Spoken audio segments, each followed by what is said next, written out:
अस्सलाम वालेकुम नाज़रीन, मैं हूं मंसूर अली खान। प्रोग्राम में आपको खुश आमदीद कहेंगे। नाज़रीन, आज के दिन मईशत के हवाले से पाकिस्तानी अवाम जो महंगाई के हाथों तंग आई हुई है, उस हवाले से एक बड़ा अहम दिन इस सिलसिले में था कि एहतजाज का सिलसिला जारी, प्रोटेस्ट का सिलसिला जारी। स्टॉक मार्केट आज एक मौके के ऊपर 1800 से भी ज़ायद पॉइंट्स नीचे गिर गई और इसके साथ साथ डॉलर आज 327 रुपये ओपन मार्केट के अंदर वो सतह भी उबूर कर गया। ओपन मार्केट का जहाँ ये हाल था, वहीं पे इंटर बैंक के अंदर 305-306 रुपए के ऊपर डॉलर जो है वो पहुंच चुका है। अशिया खुरोनोश आम आवाम की पहुंच से दूर होती जा रही है और लोग जो हैं वो कोस रहे हैं मौजूदा हुकूमत को भी, कोई पिछली हुकूमत को, कोई उससे पिछली हुकूमत को। लेकिन असल कसूरवार है कौन? कौन है वो शख्स जिसने ये सारे फैसले किए, जिसकी वजह से आज कहानी यहाँ तक पहुँची है? इसी के ऊपर मजीद बात करेंगे। मुस्लिम लीग नून के सीनियर रहनुमा अताउल्लाह तारड़ साहब आज हमारे साथ मौजूद है। पाकिस्तान तहरीक-ए-इंसाफ के सीनियर रहनुमा सदाकत अली अब्बासी साहब भी आज हमें ज्वाइन कर रहे हैं। दोनों मेहमानों का बहुत बहुत शुक्रिया। मैं सबसे पहले तारड़ साहब आपसे ये सवाल करना चाहूँगा, क्योंकि आखिरी हुकूमत आपकी गुजरी है और ज़्यादा इल्ज़ाम जो है वो आपके ऊपर लग रहा है कि IMF के साथ जो आप लोगों ने रीसेंट मुआहदा किया और जो शराइत मानी, उसी की वजह से आज बिजली की कीमतें यहाँ तक पहुँच गई हैं और पूरे पाकिस्तान में एहतजाज हो रहे हैं।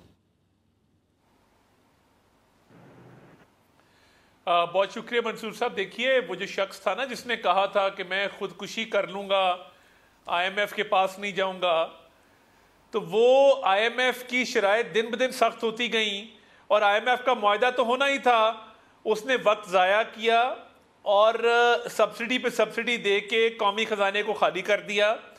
असद उमर साहब ने कुछ 6 माह ज़ाया किए, वो गए तो फिर पीपल्स पार्टी के साबका अदवार के 2 वज़राए ख़जाना आ गए। किस्मत आजमाई शौकत तरीन ने भी और हफीज़ शेख ने भी, उन्होंने भी तबाही की।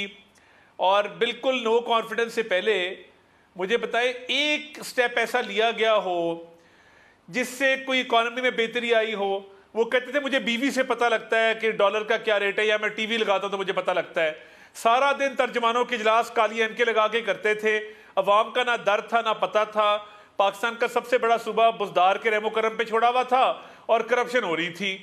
तो ये जो कोरोना की बात करती हैं या 6% ग्रोथ की बात करते हैं, बेसलाइन लोअर की ना, मतलब कैसा, कौन सा ऐसा कमाल कर दिया?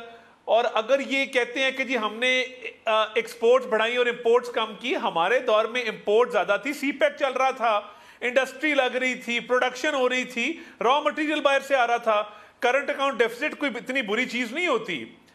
तो मैं ये समझता हूं कि मौजूदा महंगाई का जिम्मेदार 4 साला वो दौर है जिसमें प्रोजेक्ट इमरान खान की नाकामी पूरी दुनिया ने देखी कि इन्होंने हर शय की कीमत बढ़ाई। 2018 में हमारा तो कंपैरिजन 2018 से करें ना, ये 16 माह का जो इंटरवल था, इसमें तो हमने मलबा उठाया 4 साल का, हमें तो संभलने का मौका ही नहीं मिला। हम अगर IMF का अग्रीमेंट ना करते तो ये मुल्क डिफॉल्ट कर जाता, एयरलाइंस यहाँ पे ना आती, लोग बैंकों से पैसा निकलवा लेते, LCs ना खुलती, एक्सपोर्ट बंद हो जाती, इंडस्ट्री बंद हो जाती, भट्टा ही बैठ जाता। और इमरान खान का जो ख्वाब था श्रीलंका बनाने वाला, उधर तो फिर भी हालात बेहतर है, इधर हालात बदतर होते।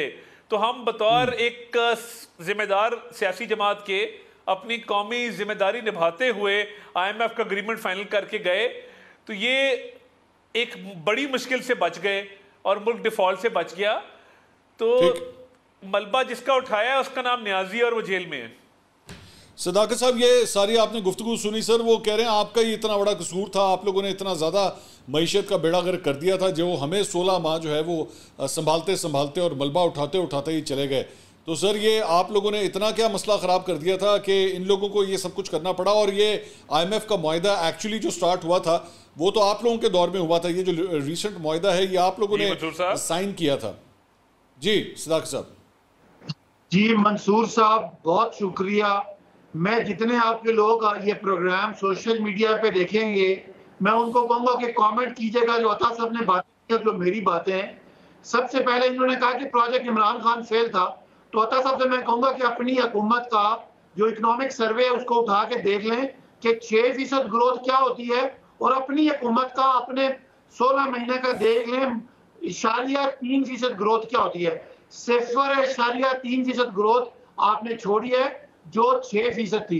मेरे भाई, इमरान खान के दौर में कोरोना के बावजूद पाकिस्तान की तारीखी ग्रोथ 6% हुई, एक्सपोर्ट बढ़े जिससे डॉलर आते हैं, रेमिटेंसेस बढ़े, और उसके बाद पाकिस्तान का जो इंडस्ट्रियल सेक्टर है उसमें लार्ज स्केल मैन्युफैक्चरिंग में लार्जेस्ट हाईएस्ट ग्रोथ हुई। इसके अलावा आपका जो सर्विस सेक्टर है, एग्रीकल्चर है, हर तरफ से तरक्कियां हो रही थी। और उसके बाद आपका रिजीम चेंज आया, और आपको पता है रिजीम चेंज के बाद वो इसाक डार की वो जो बढ़के, और शहबाज शरीफ जो बहुत बड़े एक्सपर्ट थे, आपको पता है ना उस वक्त ये 170 रुपए का एक डॉलर था, आज 328 का भी नहीं मिल रहा।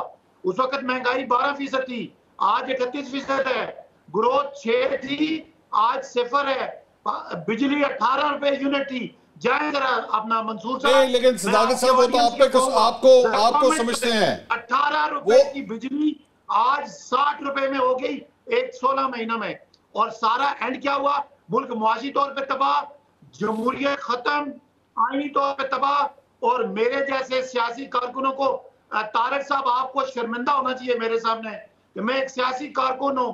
कोई 9 मई मेरे पास एक भी FIR नहीं है। 7 मेरे ऊपर आपके रेड हो चुके हैं। मेरी वालदा को गांव में जाके उनको रात को 3 बजे जगा के वो उस घर में गई हुई थी, वहां धक्के मारे गए, हमारे पीछे पुलिसें फिर रही हैं। आपको एक इमरान खान का मुकाबला करने के लिए पाकिस्तान की खानदानी रवायात, हमारी मशरकी रवायात, हमारी मजहबी रवायात और हमारी मईशत, मुआशरत, सियासत तबाह करके आपके लोग जाके लंदन में छुप गए। आज नवाज शरीफ उनसे हम पूछेंगे, ताड़े साहब से सर जवाब दे दीजिए ना। ताड़े साहब ये जो कुछ भी हो रहा है, जी अच्छा कीजिए खत्म कीजिए। जी कीजिए। मैं ये कह रहा हूं जब नवाज शरीफ कभी वापस आए ना, अल्लाह उनके प्लेटलेट्स ठीक करे जो ठीक नहीं हो पा रहे, उनसे पूछिएगा कि 2013 से लेके 18 तक जो बिजली के मुआहदे किए इंपोर्टेड फ्यूल पे, जो बिजली के मुआहदे किए डॉलर पे, जो बिजली के मुआहदे किए कैपेसिटी पे, आज 44,000 का लोग हम बिल पे कर रहे हैं प्राइवेट कंपनियों को, जिसमें नवाज शरीफ के फ्रंटमैन है, और सिर्फ 27,000 मेगावाट बिजली लग रही है। पाकिस्तान के गरीब लोग जरा बाहर निकले, उनकी हालत चेक करें। जिम्मेदार थे 2013 से 2018 तक आपकी पावर पॉलिसी और नवाज शरीफ के किक बैक्स वाले मुआहदे थे। ये ताड़े साहब ये जो बात कह रहे हैं आज, ये तो हकीकत है कि ये जो एक बदअमनी पाई जाती है, लोगों में इश्तियाल पाया जाता है, गुस्सा पाया जाता है। आज हमने देखा स्टॉक मार्केट जो है एक मौके पे 1800 पॉइंट से भी ज़्यादा नीचे गिर गई। आज मतलब एक ब्लडशेड था आज स्टॉक मार्केट के अंदर, और इसकी एक बहुत बड़ी वजह यह बताई जा रही है अनसर्टेनिटी है। इलेक्शंस नहीं करवाए जा रहे, एक सियासी जमात के लोगों को गिरफ्तार किया जाता है, वो रिहा होते हैं, फिर गिरफ्तार किया जाता है, वो फिर रिहा होते हैं, फिर गिरफ्तार किया जाता है। इसकी वजह से एक अनसर्टेनिटी और जो एक फेयर का जो फैक्टर है जो फैला हुआ है इस पूरे मुल्क में, यह भी एक वजह है कि इकॉनमी जो है वो सीधी खड़ी नहीं हो पा रही, और उसके कसूरवार भी आपकी गवर्नमेंट को ठहराया जाता है। ये जो अभी भाषण दिया गया है खानदानी और इखलाकी और इस्लामी रवायात के ऊपर, जब लोगों पे मंशियात डाल रहे थे और उनको बंद कर रहे थे डरबे हुए, जिस तरह जानवरों को बंद करते हैं, जब मियाँ शहबाज शरीफ, मियाँ नवाज शरीफ की वालदा की मैयत पड़ी थी और एहतसाब अदालत का जज कह रहा था कि मैंने जिरा करनी है, और 4 घंटे उसने, पता था वालदा फौत हुई में जनाजा है, 4 घंटे उसने जिरा की, तब आपका इस्लाम किधर था? तब आपकी इखलाकियात किधर थी? सुबह बड़के मारते थे, शाम को लोगों का बंद कर देते थे। किसी एक हमारा MP है सलमान खालिद बट, उसकी वालदा फौत हो गई, गौहर नफीस DG एंटी करप्शन था, इन्होंने रेड किया, घर के शीशे तोड़े, उसकी वालदा पे तशद्दुद किया। क्या बात कर रहे हैं? आज अपने पे आई है। तो मैं तो सदाकत अब्बासी को एक शरीफ आदमी समझता था, क्लीन आदमी समझता था, मगर जब से रमादा होटल बना है मरी के अंदर 7 मंजिला, मेरी तो आंखें खुल गई हैं कि इस तरह भी होता है कि आप इख्तिदार में आए और पूरे मरी के रूल्स को वायलेट कर दें और फिर मासूम बने कि मैंने किया कुछ नहीं है। तो ऐसे ना करें। आपकी पार्टी ने जो नफरत के बीज बोए हैं, आपने जो नौजवान नस्ल के जहनों को जहर आलूद किया है, लोगों की घरों में लड़ाइयां डलवाई हैं, बदतमीजी का, बदतहजीबी का, गैर इस्लामी कल्चर जो आप लेके आए हैं, हमें आप इखलाक और इस्लाम सिखा रहे हैं। नहीं सदाकत साहब, आप लोगों ने पिंकी गोगी और कप्तान लूट के खा गए पाकिस्तान। इद्दत में कहा आप लोग करें, नजायज बेटी आपकी हो और हमें आप इस्लाम पे लेक्चर दे रहे हैं। गजब। तारड़ साहब, ये आप जो 7 मंजिला रमाडा होटल कह रहे हैं, इसका इन सारी चीज़ों से क्या ताल्लुक? ये तो सदाकत साहब की अगर प्रॉपर्टी है, उनकी अपनी प्रॉपर्टी, इसका मतलब ये तो नहीं कोई बदउनवानी है या कोई बेईमानी है। आपने इसका जिक्र करने की क्या जरूरत है? वहां पे कोई जमीन की इन्होंने की है मामला। ये 7 मंजिला रमादा होटल पहले तो नहीं था ना, दौरे इख्तिदार में आया है। इससे पहले क्यों नहीं बनाया? पहले तो ये टीचर थे, पढ़ाते थे, मेरी तरह एक शरीफ आदमी थे, मिडिल क्लास से ताल्लुक रखने वाले। ये कहां से आया 7 मंजिला रमादा होटल? मेरे ख्याल में ये नाइंसाफी होगी अगर सदाकत साहब इसका खुद जवाब ना दें। सदाकत साहब प्लीज गो अहेड, अगर आप इस पे कोई क्लैरिफिकेशन देना चाहें। सबसे पहले मैं इनको चैलेंज करता हूं, इनकी हुकूमत है जो ये रमादा होटल की बात कर रहे हैं, उसमें रमादा होटल के किसी तरह बराह रास्त, डायरेक्ट इनडायरेक्ट मेरी किसी किस्म की कोई इन्वॉल्वमेंट, कोई ओनरशिप, कोई फ्रंटमैन बैकमैन नवाज शरीफ की तरह साबित कर दें। मैं सियासत से बड़ा ओपनली मैं इनको चैलेंज करता हूं कि मैं रिजाइन कर दूंगा। मैं 1,37,000 वोट लेके आया था और तारड़ साहब मेरे नीचे 4 तहसीलें थी, वहां बहुत सारे लोग मुस्लिम लीग नून के थे।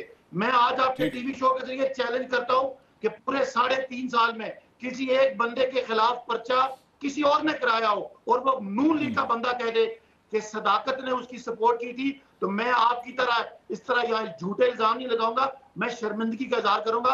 ये आपका बिल्कुल झूठा इल्जाम है। मेरे दूर पार के रिश्तेदारों का ये जिसकी आप बात कर रहे हैं, उनके 1992 से मरी में होटल है, और अगर मेरा उससे कोई ताल्लुक साबित हो जाए तो मैं भी नवाज शरीफ हो जाऊं, मैं भी मुल्क छोड़ के भाग जाऊं, मैं भी झूठी अपनी आपके तो ये जो बात आप कर रहे हैं ना, आपके फादर इन लॉ मरी में पटवारी नहीं रहे? नहीं रहे, झूठ है। बताएं। आप सुने कभी नहीं रहे। और शाहिद अब्बासी को जो जेलों में बंद किया गया, जिस दिन आप अपने इलेक्शन के दावे कर रहे हैं, जब काउंटिंग हो रही थी, शाहिद अब्बासी को गेट से किसने वापस किया था? आपको इलेक्शन नहीं जितवाया गया। आप गोल पोस्ट चेंज नहीं कर सकते, जरा पहले बात सुने। सबसे पहले आपने यहाँ पे आपके मुंह पे आपने सुन्नत शरीफ रखी हुई है, यहाँ आपने झूठ बोला। पहले मेरे पे इल्जाम लगाया कि मैंने कोई 7 मंजिला होटल बनाया।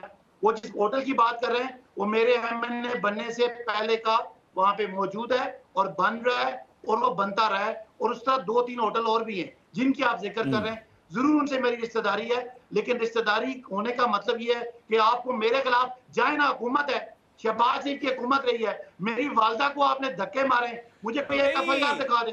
कोई बैन नहीं था मरी में कंस्ट्रक्शन में बैन नहीं था, तो ये आपके रिश्तेदारों के होटल कैसे बने हैं? आप ये देखे ना, अब कंस्ट्रक्शन में तो बैन था। सुने नहीं आए ना बात पे। आप जवाब सुने।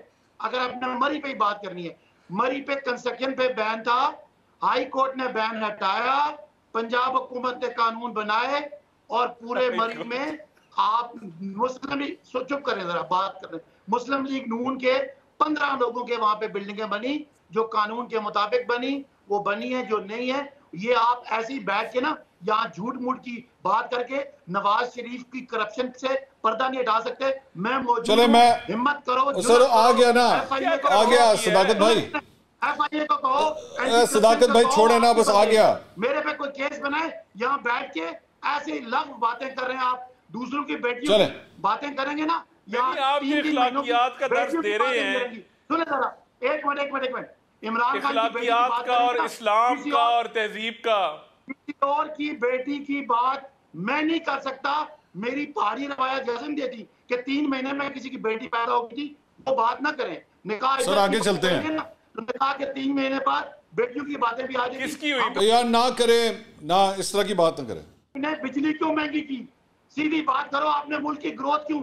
अगर इसी पे किसकी हुई है बात भी आपने की है ना, किसकी हुई है? कोई मुकदमा करो, ये कोई तरीका नहीं है तारड़, मुकदमा करो कोई, ऐसे नहीं कर सकते बैठ के। चलें सर, आ जाए, वापस टॉपिक पे आ जाते हैं, इसको छोड़। नहीं जज्बाती ना हो अपना अब्बासी साहब। मेरे खिलाफ आप जो इस्लाम और इखलाक और तहजीब का दर्स देने की कोशिश कर रहे थे ना, आईना दिखाया ना आपको, बुरा मान गए आप। ये सर आज ये झूठ है, ये आपने दाढ़ी रख के झूठ बोला है, साबित करें। आप साबित करेंगे, मैं यहाँ पे टीवी पे माफी मांगूंगा। मेरी मर्जी, जो मर्जी पे मेरी जात। अच्छा चले, एक नोटिस एंटी करप्शन का, नैब का, FIA का, किसी डिपार्टमेंट का निकाल दो, मैं अपना नाम अता रख लूंगा। ये क्या बात है? अच्छा चले सदाकत साहब, मेरे में जाती चले, ये रिकॉर्ड हो गया फिर। चले आगे चलते हैं सर आगे चलते हैं। जैसे चोर की सपोर्ट करोगे, तुम्हारा ख्याल है मेरे पे इल्जाम लगाओगे? नवाज अच्छा चले, खानदान के चोरों का उसकी आप नुमाइंदगी करते हो, मेरे से शरीफ बंदे पे इल्जाम लगाते हो बगैर सबूत के। आप अच्छा चले, करोगे नहीं तो तुम बुशरा बीबी की नुमाइंदगी नहीं करते, जो हीरे जवाहरात खा गई है बेच के, जो घड़ियां बेच गई है, जो अंगूठियां बेच गई है, जिसने अलकादिर में जमीन ली है, जिसने व्यापार खोला हुआ था फराग होगी के साथ, आप नहीं नुमाइंदगी करते उनकी, जिनकी करप्शन साबित है। मुझे फख्र है वो जेल में। बुशरा बीबी नहीं घड़ियां बेचती थी? बुशरा बीबी ने घड़ियां पाकिस्तान में भागी नहीं है, घड़ियां बेचती, जो हाथ में आया बेच दिया। आपको नहीं तो फराग होगी को तो भगा दिया ना, वो जो सोने के अंडे देने वाली मुर्गी थी। चले सर आगे मुझे इजाजत। फराग होगी को उसको क्यों भगाया? आपके बेटे साबित करो, ऐसे में तारड़ साहब दोनों बड़े काबिल एहतराम है आप लोग। सरदारी और नवाज शरीफ की इल्जाम लगाओ शरीफ आदमी पे, और मैं आपको जाने दूं, बाकी बेटियों की बात ना करना, वो तुम्हारे घर तक आएगी। अगर नहीं सर इस तरह करोगे ना तो मैं भी निकाह की बात करूंगा। नहीं इस तरह नहीं, घर तक क्या होगे सर? आगे चलते हैं सर। रो रहे हो, खुद लोगों को जेलों में डालते रहे, फिर रोना रो रहे हो, घर तक आएगी। तो आगे चलते हैं सर। डालने की बात करो ना, कोई ये तो माना ना मेरे रिश्तेदारों के होटल बने हैं मेरे दौर में। नहीं मेरे पे सर आगे चलते। किसी तरह सदाकत भाई, आप गलत बयानी कर रहे हैं। आप मुझे सदाकत भाई आपको शर्म आनी चाहिए। आप औरतों को, डॉक्टर यास्मीन जैसी औरत को आपने बंद किया। नहीं तो ये आप क्यों माना आपने कि आपके रिश्तेदारों के होटल हैं? आपने तो मान लिया ना बिनामी प्रॉपर्टी है आपकी।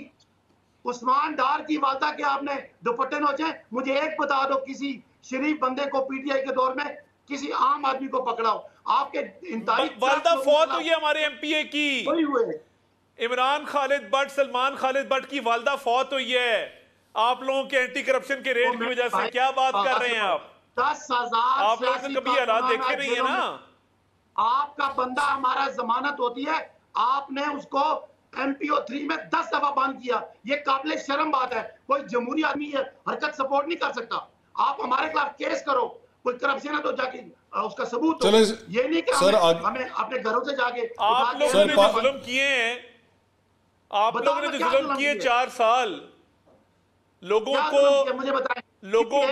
पैरोल नहीं दी कि वो अपने प्यारों की तदफीन पे आ जाएं। अता तारड़ मेरे हलके के एक किसी आम आदमी का नाम दे देना जिसके खिलाफ मैंने आपकी तरह घटिया हरकत की हो, उसके घर पुलिस भेजी हो। चले सर आगे चलते हैं ना सर। हो गई ये पर्सनल बात हो गई। सदाकत भाई मैंने बड़ा टाइम दे दिया यार, मैंने टॉपिक के ऊपर बात करनी है, आवाम की बात करनी है, तो आपसे क्लैरिफिकेशन दे दी, आपने भी दे। टॉपिक से बात करते करते मेरी जात पे बात आई है। अगर आपने दे दी ना सदाकत भाई, नवाज शरीफ से भी पूरा हूं। सदाकत भाई आप क्लैरिफिकेशन देते मान लिया कि आपके रिश्तेदारों ने होटल बनाए हैं, तो मेरे आगे चलते हैं सर। अपने बाप के पैसे बनाए ना, आपके दौर में बनाए हैं, पहले नहीं थे भाई। उनके अपने बाप के पैसे हैं ना, तो केस करो। चले आगे, पैसे तो नहीं है तो आगे चले। तो पहले क्यों नहीं बने? सदाकत अब्बासी के MNA बनने के बाद क्यों बने हैं? वो पहले के बने, तुम्हारी गलतफहमी है मेरे भाई। सदाकत अब्बासी के बाद मजलूमियत की पिक्चर ना पेंट करें आप। जो आप मजलूम बनने की कोशिश कर रहे हैं, इतने मजलूम आप हैं नहीं। ये आपके पास कोई बात नहीं है। आप सर मुझे बात आपकी क़यादत ने पूरी नेशनल असेंबली की फ्रंट 2 रोज पे उठा के जेल में डाल दी। दोनों मुझे बात करने देंगे तो मैं आगे सवाल करूं ना, मुझे इजाजत दी। के शो में मेरे पे झूठा इल्जाम लगा, इसकी वजह सदाकत भाई आपने जवाब दे दिया ना। सदाकत भाई क्या मेरे ओनरशिप का प्रूफ देंगे? मेरे जैसे क्रेडिबल आदमी को इस तरह बात अब इल्जाम नहीं लगा। नहीं यार सदाकत भाई, आपने मेरा टैक्स रिटर्न चेक करो, मेरा कारोबार चेक करो। मैंने सदाकत भाई, मैंने आप होटल का कारोबार नहीं किया, आप यहाँ झूठ बोल रहे। सदाकत भाई आपने क्लैरिफिकेशन दे दी, आपका जवाब आ गया सर, खत्म होगी बात, आगे चले ना। हम यहाँ पे अवाम के हवाले से बात करने के लिए तो बैठे हुए, यहाँ पे एक दूसरे पे इल्जाम लगाने के लिए नहीं, आगे चलते हैं, आगे चलें। मेरा क्लैरिफिकेशन थी या कन्फेशन थी? एक झूठा इल्जाम लगाया। अच्छा चले, आ गया सर सदाकत भाई, आ गया, अब आगे चल। क्लैरिफिकेशन कम और कन्फेशन ज्यादा है। मेरी क्रेडिबिलिटी, कहता हूं मैं शरीफ आदमी था, मिडिल क्लास आदमी था, मैं आज भी मिडिल क्लास आदमी हूं। सर मुझे मिडिल क्लास आदमी के लिए तो बात करने दें।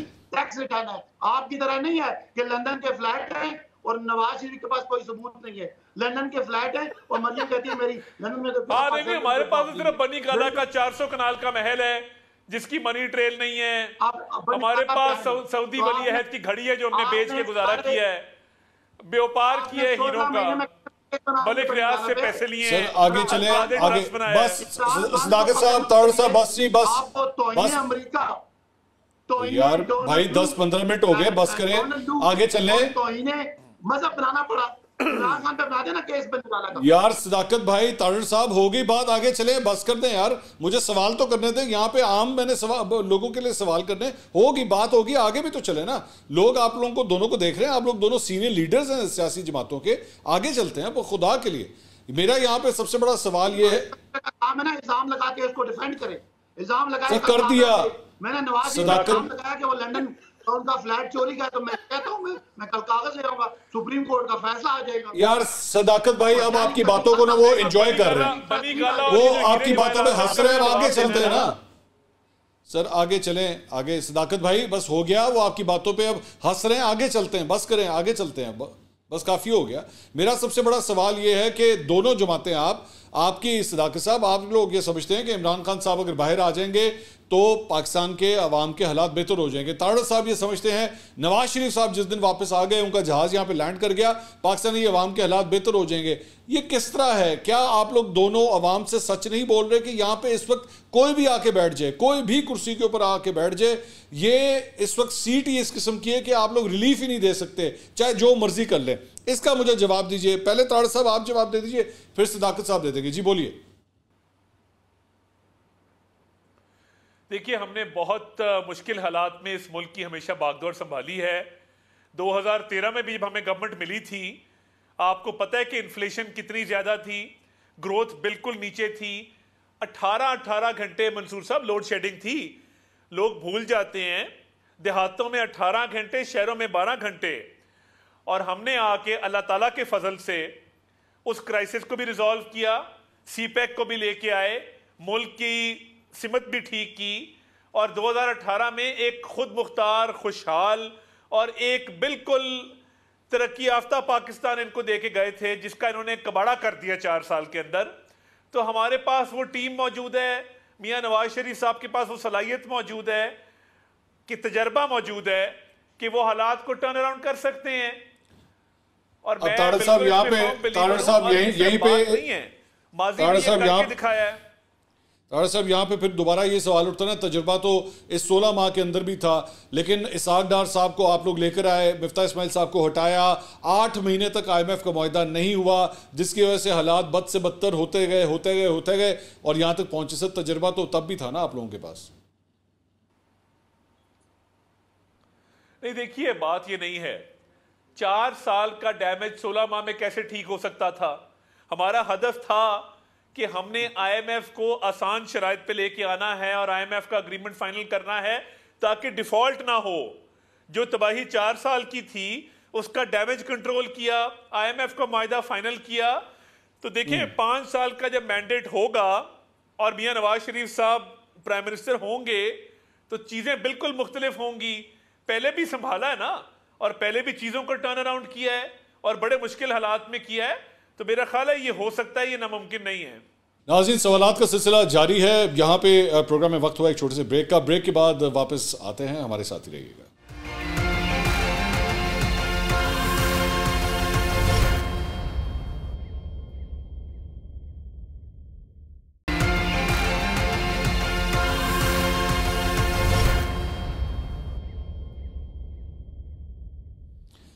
नाज़रीन welcome back after the break. हमारे साथ मौजूद है मुस्लिम लीग नून के सीनियर रहनुमा अताउल्लाह तारड़ और पाकिस्तान तहरीक इंसाफ के सीनियर रहनुमा सदाकत अली अब्बासी। सदाकत साहब, ये जो बात हो रही है, इस तरह आप लोगों के ऊपर भी ये इल्ज़ाम लगता है कि आप लोगों ने भी बहुत सी ऐसी चीज़ें की जिसकी वजह से हालात यहाँ तक पहुँचे हैं। आप लोगों ने, इमरान खान साहब ने 10-10 रुपये 5-5 रुपये जब पेट्रोल डीजल वगैरह की कीमतें कम कर दी थी, IMF का मुआहदा वहाँ पर भी ख़राब हो गया था, जिसकी वजह से आप लोगों ने भी इस पर कंट्रीब्यूट किया, इसकी वजह से भी हालात ख़राब हुए।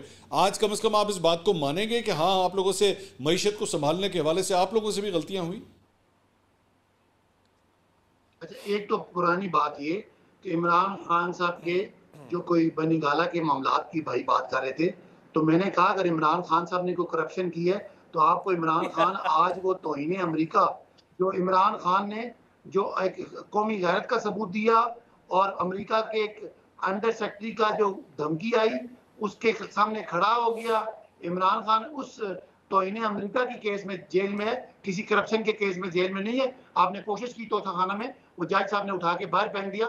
आज इमरान खान साहब सिर्फ कौम की एब्सोल्युटली नॉट आपके लोग ये सफीर को भी कहते हैं, आपके लोग जो अमेरिकी सफीर को मिलते हैं कहते हैं उसको ये। आप मुझे, हम अमेरिकी सफीर को बार बार मिलना चाहते हैं, उनसे ताल्लुकात कायम करना चाहते हैं, लेकिन किसी अमेरिका की ये जरूरत ना हो कि वो पाकिस्तान को ये कहे कि अगर इमरान खान को आपने फारिग किया तो तुम्हें माफ करते हैं। 25 करोड़ लोगों का मुल्क है, तो हमारे पास एटम बम है, हमारे पास न्यूक्लियर पावर है, हमारे पास मुनाफिकत कहते हैं, मुनाफिकत।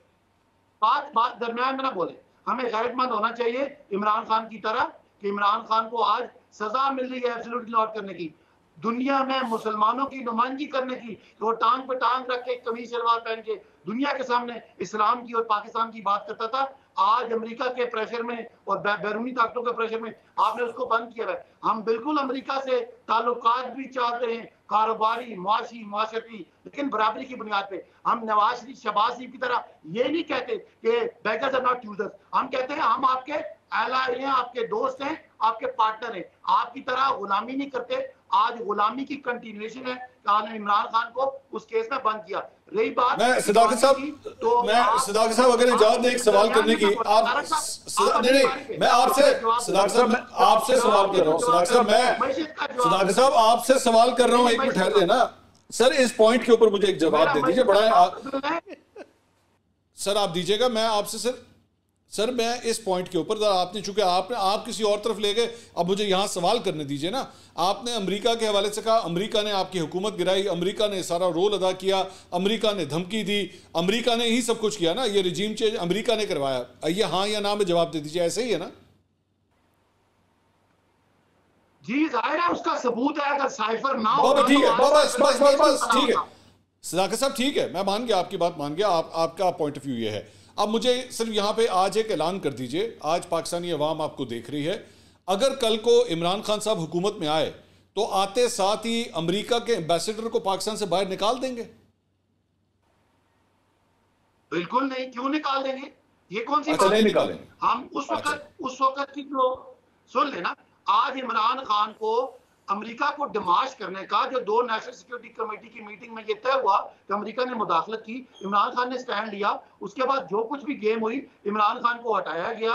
आज इमरान खान को तौहीन अमेरिका के केस में सजा मिल रही है। हम बिल्कुल अमेरिका से बहुत अच्छे मुआशी, मुआशरती, सियासी सफारती ताल्लुकात चाहते हैं, लेकिन बराबरी की बुनियाद पर इनकी तरह गुलाम नहीं है। आज इमरान खान को तो आप सजा दे रहे हैं, मैं उसके खिलाफ बोल रहा हूँ कि वो तौहीन डोनाल्ड लू की सजा है जो ये सारे गुलाम दे रहे हैं। तो ठीक है, बर्दाश्त करेगा इमरान खान, उसने एब्सोल्युटली नॉट सदाकत साहब, अगर एक सिटिंग गवर्नमेंट ऑफ पाकिस्तान, ये इमरान खान का मामला तो नहीं है ना, एक सिटिंग प्राइम मिनिस्टर का, एक गवर्नमेंट का मामला है। एक दूसरे मुल्क ने एक मुल्क की हुकूमत गिरा दी, आपके मुताबिक, आप थोड़ी देर पहले आपने कहा ना कि हाँ ऐसा ही हुआ है, एक मुल्क ने एक दूसरे मुल्क की हुकूमत गिरा दी, तख्ता उलट दिया गया। रिजीम चेंज का लफ्ज आप इस्तेमाल करते हैं ना, उसका मतलब होता है तख्ता उलट दिया गया। तो यहाँ पे तख्ता उलट दिया गया, और हम इतना भी नहीं कर सकते, आलम इस्लाम का इतना बड़ा लीडर ये भी नहीं कर सकता कि उस मुल्क के एम्बेसडर को ही कम से कम यहाँ से बाहर निकाल दे। देखिए ना मंसूर साहब, आपने ये तो आप ऐसी एक एक्सेप्शनल बात कर रहे हैं ना, कि एक्सट्रीम बात कर रहे हैं। देखें, इमरान खान साहब के दौर में जो अमेरिकन सफीर, अमेरिकन अंडर सेक्रेटरी की तरफ से हमारे सफीर को जो एक तौहीन अमेज गुफ्तगू आई, उसको डिप्लोमेटिकली उसका जवाब दे दिया। और हमने जो यहाँ के जो उसके साथ मिलके जो बेनिफिशरीज थे उनके खिलाफ हमने अपनी पब्लिक को बता दिया कि ये कुछ हुआ है। अब जाहिर है इस पे कोई जंग तो नहीं हो सकती ना, लेकिन एक बात है, आज भी इमरान खान को उसी जो सजा दी जा रही है एब्सोल्यूट नॉट की। और जो मैं मईशत की बात कर रहा था, मंसूर साहब, अगर इमरान खान के दौर में मईशत ना होती तो ये नवाज शरीफ, शहबाज शरीफ और सारे 13 पार्टियां दुम दबा के भागते ना। इलेक्शन से पहले कहा पैसे नहीं है, फिर कहा सिक्योरिटी नहीं है, अब कहते हैं हमने हल्का बंदियां करनी है। एक ही बंदे का खौफ है, उसका नाम है उम्मत मुसलमा का आज चमकता दमकता सितारा, जो पाकिस्तान के 25 करोड़ लोगों के दिलों में रहता है, जिसको मार मार के जिसकी पार्टी को तबाह करने के बावजूद आज वो खड़ा है और ये भाग रहे हैं और हर आइन कानून की हद पार करें। आज तो सुप्रीम कोर्ट ने भी कह दिया कि 90 दिन में इलेक्शन कराएं। ये बड़ा ये मैं इसी में ताड़ा साहब से सवाल कर रहा। ताड़ा साहब, ये आज जो रिव्यू के ऊपर जो फैसला आया है सुप्रीम कोर्ट का, और बड़ा क्लियर कट उन्होंने कहा है कि हमने जब कहा है आइन कहता है 90 दिन के अंदर इलेक्शन, तो 90 दिन के इलेक्शन। सर, मौजूदा चीफ जस्टिस को जाने में अभी भी 16 दिन बाकी है, सदर मुमलिकत भी यहाँ पे मौजूद है और कहा जा रहा है कि हो सकता है कि इस सिलसिले में आप लोगों को भी कोई इंस्ट्रक्शंस आ जाएं कि जनाब इलेक्शन 90 दिन के अंदर ही आगे नहीं जा सकते आप। देखिए, सदाकत साहब से आपने इकोनॉमी का सवाल किया, वो चले गए किसी और तरफ, क्योंकि जवाब तो था नहीं। तो मैं तो इलेक्शन के हवाले से बिल्कुल क्लियर हूं कि आइन के अंदर सेंसस की भी एक रिक्वायरमेंट थी और इलेक्शन एक्ट के तहत ये भी रिक्वायरमेंट है कि डिलिमिटेशन होनी है, और इलेक्शन एक्ट में ईसीपी ने डेट देनी है। तो सुप्रीम कोर्ट में जाते जाते अगर बंदयाल साहब को एडवेंचर करना चाहते हैं ज़रूर कर लें। आज 14 मई को भी इलेक्शन इन्होंने करवा लिए थे ना, 63A की गलत तशरीह की, हमारी हुकूमत ख़त्म की, इनकी हुकूमत इंस्टॉल की पंजाब के अंदर। जब इनकी इंस्टॉल हुई तो उन्होंने असम्बलियाँ तहलील कर दी। तो देखिए, ये इनेबलिंग लेजिस्लेशन होती है। ये कह देना कि जी 90 दिन में करा दें बड़ी आसान बात है, मगर जो हल्का बंदियाँ हैं, नए अजला बने हैं, लोगों 40 अरब रुपया स्टेट का खर्च हुआ है, तो मुझे नहीं लगता कि फरवरी से पहले इंतखाबात इस मुल्क में मुमकिन होंगे। और आई थिंक ये भी बात गलत है कि इंतखाबात नहीं होंगे। हल्का बंदियों का 14 दिसंबर तक एक शेड्यूल है, उस शेड्यूल ने पूरा होना है और उसके पूरे होते इलेक्शन जो है हो जाएगा। सदाकत साहब वांट्स टू से समथिंग। जी सदाकत साहब। जी, ये भाईजान, कोई कानून आइन से बड़ा नहीं हो सकता। आइन के मुताबिक 90 दिन है, आज सुप्रीम कोर्ट ने कह दिया। असल बात जो मैं कर रहा था वो कि भाई इकोनॉमिक परफॉर्मेंस मुल्क को ठीक करने के लिए आवाम ने फैसला करना होता है ना। तो मुझे बताएं, उस वक्त तो आप कहते थे कि जी पंजाब में इलेक्शन इसलिए नहीं हो सकते कि जी वो हम इकट्ठे इलेक्शन कराना चाहते हैं। आपने उस वक्त आइन तोड़ा और चलें जो भी आपको इस वक्त सहूलत मुयस्सर है, लेकिन आपका 14 पार्टियां मिलके इमरान खान की एब्सोल्युटली नॉट कहने की जो आपने उसको सजा दी, उसके बदले में इतनी अवामी सपोर्ट है कि आप तो सारी जिंदगी इलेक्शन नहीं करा सकते। आपको अगर मौका मिले तो आप कभी इलेक्शन नहीं कराएंगे। आज सुप्रीम कोर्ट का जो फैसला है उसके बाद जो मर्जी करो, अपना तारक साहब हुण इलेक्शन कराने ही पैने ने, तो तुहानू तुहाडी अपनी पार्टी की परफॉर्मेंस नजर आ जाएगी। करा लो, बड़ी वाज़ेह बात है, करा लो। तुहाडी जिहड़ी पार्टी बनी है जी तारक साहब, जिस तरह बड़ी सी, लोगों की आर्म ट्विस्टिंग करके कान मरोड़ के तरीके इंसाफ बनाई गई थी ना। बड़े कम लोग हैं जो नेचुरली तरीके इंसाफ के आइडियोलॉजिकल पुराने वर्कर थे। ये तो यहां वहां से लोगों की आर्म ट्विस्टिंग की, जनूबी पंजाब महाज बनाया, किसी को थ्रेट किया, किसी के खिलाफ मुकदमे बनाए और उसके बाद तरीके इंसाफ बना दी। अब जितनी तेजी से बनी थी उतनी तेजी से टूट रही है। ये कोई मजालिम नहीं है। अलीम खान के खिलाफ पर्चा आपके लीडर ने कराया था। अच्छा। जहांगीर तरीन की बेटियों पे पर्चे आपके लीडर ने कराए थे और झूठे पर्चे कराए थे। उन्होंने कोई नया काम नहीं किया, उन्होंने पार्टी बनाई है तो उन्होंने अपनी मर्जी से बनाई है। ये ताड़ा साहब जो दावे कर रहे हैं सवाल ताड़ा साहब, ताड़ा साहब एक सवाल, ये एक मिनट सदाकत साहब, मुझे सवाल एक कर दीजिए ताड़ा साहब। जवाब देने का जी जी आप दीजिएगा। मैं ताड़ा साहब ये अभी थोड़ी देर पहले जवाब ही नहीं करने दिया आपने मुझे। जी सर, मैं इनसे सवाल कर लूँ। ताड़ा साहब ये भी आपने कहा अलीम खान के खिलाफ जो है वो पर्चा बनाया गया, तो आज आप उनसे जवाब ले रहे। सर मैं ताड़ा साहब से सवाल कर रहा हूँ सर, मैं उनसे जरा एक मिनट जवाब ले लूँ। तो ये आप बिल्कुल होशो हवास में ये बात कह रहे हैं ना कि अलीम खान साहब के खिलाफ जो पर्चा हुआ था वो झूठा पर्चा था, वो जाली पर्चा था, वो गलत पर्चा था। ये ताड़ा साहब ऐसे ही है? नहीं, मैं ये कह रहा हूं इमरान खान साहब ने पर्चा कराया ना अपनी हुकूमत में अपनी ही पार्टी के बंदे पे।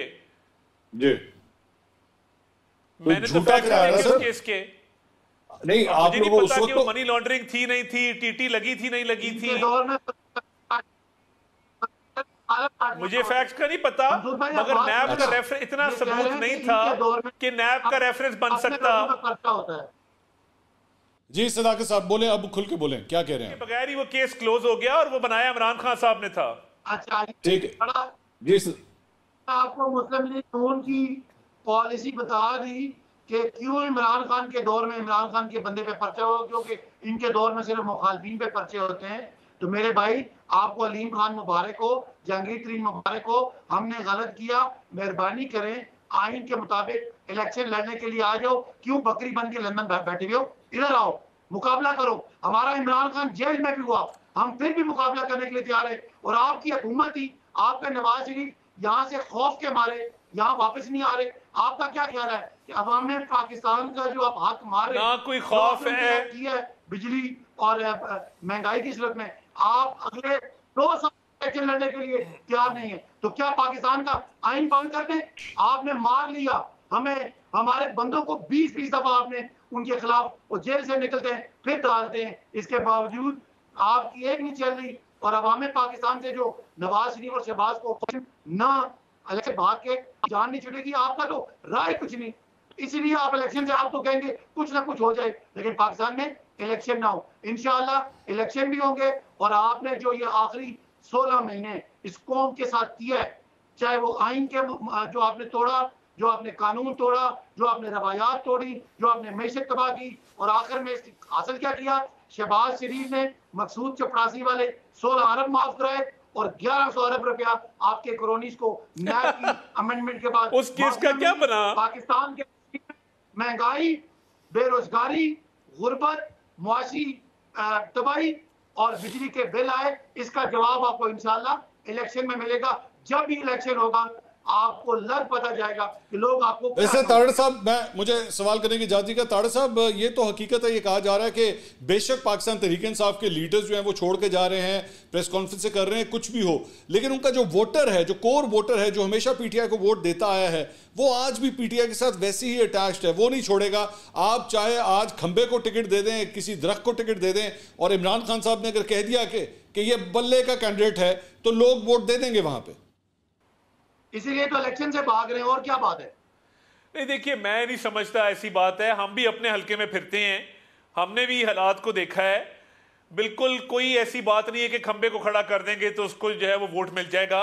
आप रूरल इकोनॉमी को इग्नोर मत करें। जिम्मेदार इस वक्त बहुत खुशहाल है और बम्पर क्रॉप्स हुए हैं, जिम्मेदार को आमदन आई है, और शहरों के अंदर भी मुकाबला ज़रूर है, मगर ये किसी एक पार्टी के लिए कोई वॉक ओवर नहीं है। और देखिए, बिजली की कीमतों के ऊपर जो इस वक्त सेंटिमेंट है, उसमें 2019 में नेपरा ने जो टैरिफ दिया और कुछ इंडस्ट्रियलिस्ट को फेवर देने के लिए इमरान खान साहब ने आउट ऑफ द वे कुछ खानदानों को फेवर दिया, उसका जवाब कौन देगा? जिनको 12 रुपए फी यूनिट बिजली दी गई, जिनकी बनती नहीं थी, जिनके लिए रूल्स रिलैक्स किए गए, वो इंडस्ट्रियलिस्ट जिसमें नदीम बाबर भी शामिल है, वो बिजली का हिसाब देना होगा ना। 4 साल की लूटमार है जिसमें अंगूठियां, हीरे, जवाहरात, इनका व्यापार तो सबको याद था, मगर बिजली के हवाले से इन्होंने क्या इकदाम दिए उसकी कीमत सस्ती करने के लिए, या इन्होंने इकोनॉमी की बेहतरी के लिए क्या किया? तो 4 साल का मुवाजना 16 माह से नहीं हो सकता, 4 साल का मुवाजना 2018 से होगा। सदाकत साहब इस पर जवाब देना चाहेंगे? बड़ा जरूरी बात है, बड़ी इंपॉर्टेंट बात की आपने, इंटरप्ट नहीं करना। इन्होंने कहा कि हमने 2019 में वाकई रेट जो था वो 18 था, इंडस्ट्रियलिस्ट को हमने 12 पे बिजली दी। वो क्या था मंसूर साहब, 27,000 मेगावाट बिजली बिकती है और 44,000 की हमें कैपेसिटी पेमेंट करनी पड़ती है। हमने ये कहा कि पिछले साल के जितने इंडस्ट्रियलिस्ट के बिल हैं, जितने यूनिट हैं, उससे ऊपर जितने वो कंज्यूम करेंगे उनको 12 रुपए मिलेगा। इंसेंटिव दिया था ताकि बिजली का इस्तेमाल बढ़े और आम आदमी पे बिल कम जाए। इसीलिए हमारे दौर में 18 से 19 रुपए पर यूनिट थी, और जिसको ये गलत कह रहे हैं आज इन्होंने उसको अनडू किया और आज 60 रुपए की एक यूनिट है और अभी ये 75 रुपए करने जा रहे हैं। और ये ना कहें ये जान छुड़ा रहे हैं।